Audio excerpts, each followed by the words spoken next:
Thank you very much for having me, Singapore. I'm going to talk about a bit of a boring subject. Well, I thought it was at the beginning, but I'm going to start talking about me. So I became a teacher. Well, at the time, I wasn't sure what I wanted to do, and what I thought was I like this job of teaching because it's got 3 great holidays. That sounds good. I like working with young people, and I thought I'd do a bit of research, and I watched a TV show that was on at the time called Teachers. And I'm going to show you a clip of it now. So this was my research when I was about 21, working out whether I could become a teacher. That's enough fun for one day.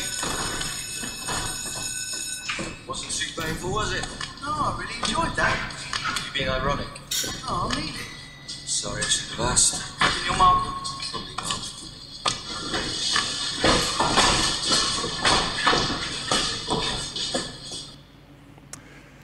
So I'm not sure you can get a lot out of that clip, but I thought I can definitely be sarcastic. I can be grumpy on a good day and a bad day. I can definitely shout at children. All ticks in my box. And again, I like the holidays. So it might be time to find out a little bit more in a serious way, because I spent a few hours watching that show, about what the roles are and what the jobs are. The thing is, I started teaching quite a long time ago, and the jobs keep changing. But at the beginning, I have to say, I never saw on this list of jobs, and there's many, many more that teachers do, of a data analyst. I didn't think students had to be data analysts either, and I'm here to tell you a little bit more about why I think it's an important job, because teachers have tons of jobs, lots and lots, but I think this one's important. So,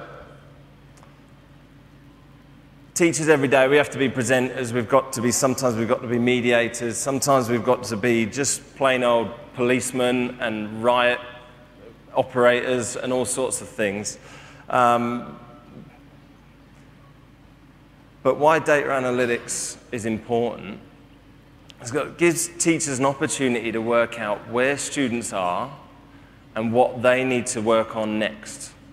So by being able to look at where their strengths, their weaknesses are, where they've developed well, where they've developed over time, and not just at one particular point in time, because you can have a really bad test one day, we can hopefully delve down and find a better way of helping our students. So it's about comparing the way they think, not just on one point in subject areas, because they might be a really fantastic student in another subject area, and then asking some questions and diving a little bit deeper into why they're brilliant at maths and why they're not so good at English. And it starts to just open up a lot more questions, and that's just from an educator's point of view. But then at my college, what we've done is we've moved to a progressive and a live assessment. Now, it's not a full live assessment space, but what we do is we share all of our assessment, external and internal assessment, with the students. And as it's marked, and as it's recorded maybe a week later, it goes straight out to students and it goes straight out to parents, and they can see that in lots and lots of different formats. And then we started doing this in 2015, and it's been really interesting to see what happens. So one of the examples I'm going to talk about briefly, and I have to be careful about what I say, so I won't say this has happened at my school, but it's been known that pastoral leaders are able to identify trends in a live space that they weren't able to identify at the end of a semester, at the end of a term. So if you're only finding the data out 6 months later that a student has suddenly, for no particular reason, dive-bombed on their results, it might be not too late, but it might be a lot further on that there's a problem behind the scenes. So often pastoral leaders will know when a parent died and passed away, and that will often affect students' learning. They might know about a separation, so mum and dad might have split, and often you'll see a dive bomb in students' learning.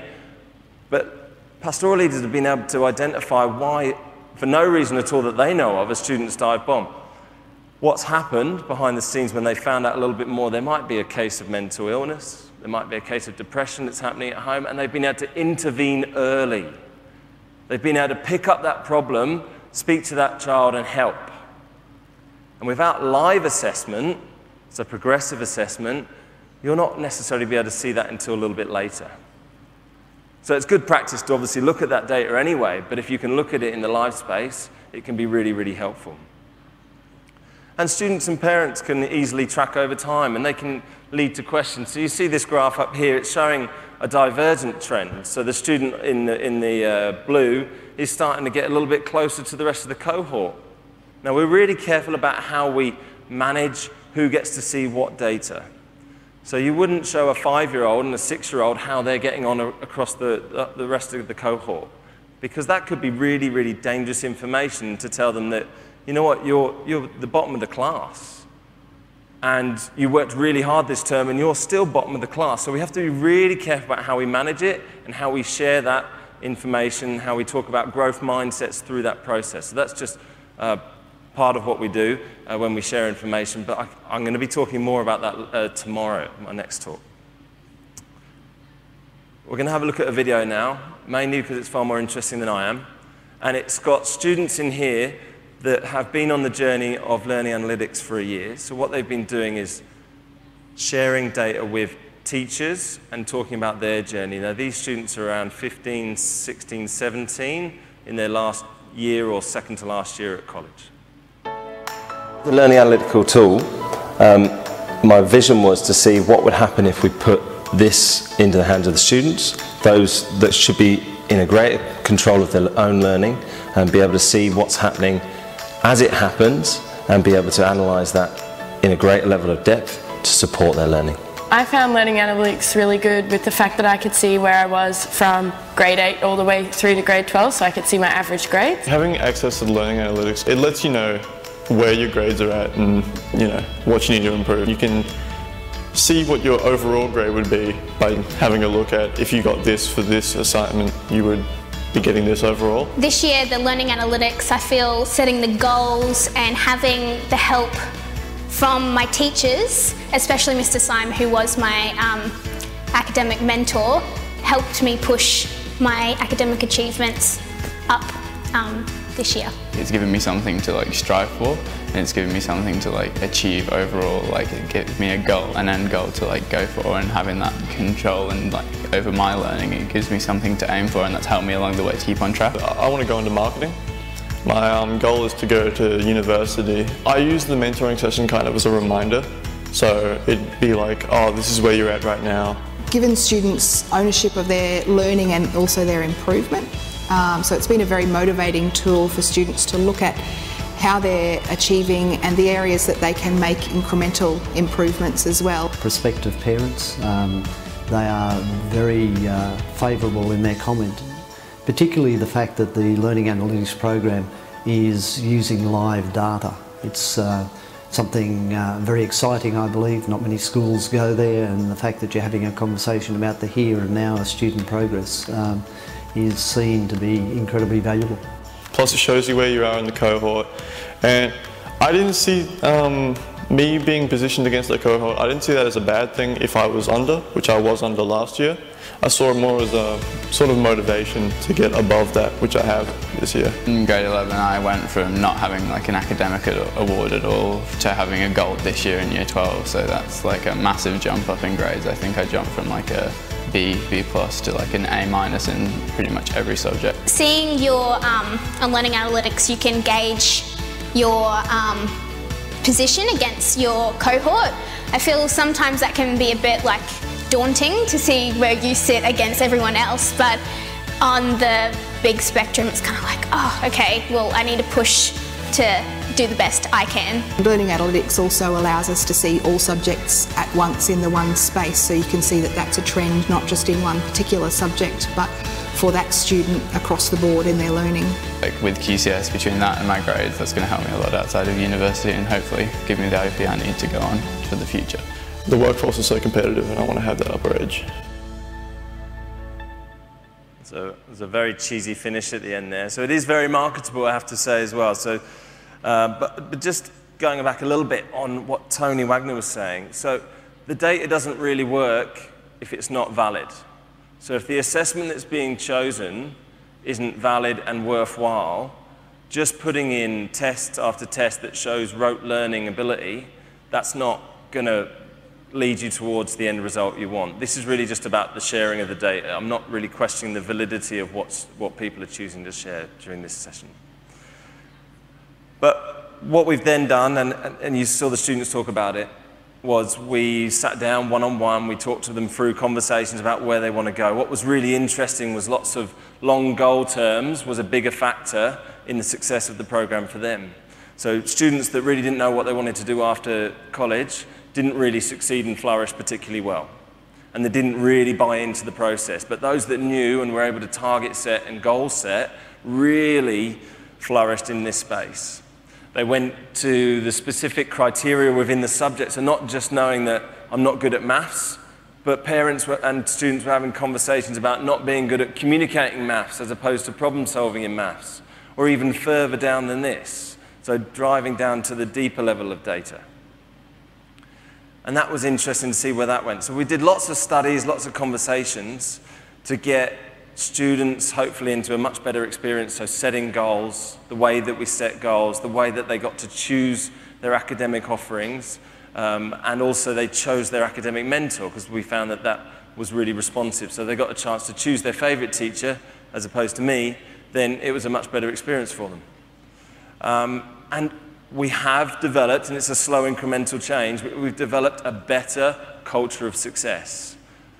We had something around, and it sounds very small, but a 5% growth in our senior academic achievement in the first year that we introduced learning analytics across the college. Now, 5% is not a huge amount, but when you're talking about a whole cohort, it's a really significant jump for a school. We saw 5% the next year. We may be seeing even above that this year.